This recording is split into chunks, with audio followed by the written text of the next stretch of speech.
আসসালামু আলাইকুম। সিলেট স্ট্রাইকার্সের খেলোয়াড় নাজমুল হোসেন শান্ত সম্পর্কে একই মন্তব্য করলেন দুর্দান্ত ঢাকার কোচ খালেদ মাহমুদ সুজন। সিলেট স্ট্রাইকার্স এবারের বিপিএলে অন্যতম ব্যর্থ দল, যারা এ পর্যন্ত 5টি ম্যাচ খেলে ফেলেছে কিন্তু একটি জয় পায়নি। আর এই দলের নেতৃত্ব বাড়ছিল মাশরাফি মুর্তজার কাঁধে, যিনি গতবার এই দলটিকে ফাইনালে খেলিয়েছেন।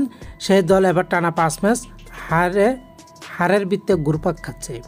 এদিকে নাজমুল হোসেন শান্ত জাতীয় দলের নেতৃত্ব দিয়েছেন, কিন্তু বিপিএলে এসে সিলেট স্ট্রাইকার্সের হয়ে আলো ছড়াতে পারছেন না, বারবারই ব্যর্থ হচ্ছেন।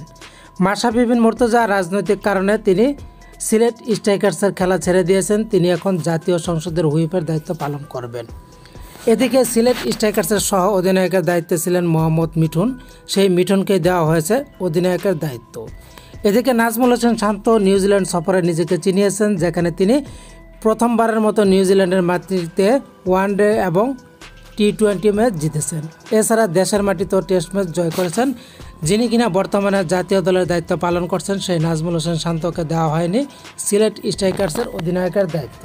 আর এতেই অবাক হয়েছেন ঢাকার কোচ খালেদ মাহমুদ সুজন। তিনি বলেছেন, নাজমুল হোসেন শান্ত যেহেতু জাতীয় দলের দায়িত্ব পালন করছে, তাকে সিলেট স্ট্রাইকার্সের অধিনায়কের দায়িত্ব দেওয়াই যেতে পারত।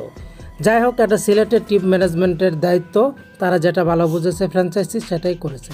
কিন্তু আমি রীতিমতো অবাক হয়েছি নাজমুল হোসেন শান্ত কেন দায়িত্বটা পেল না।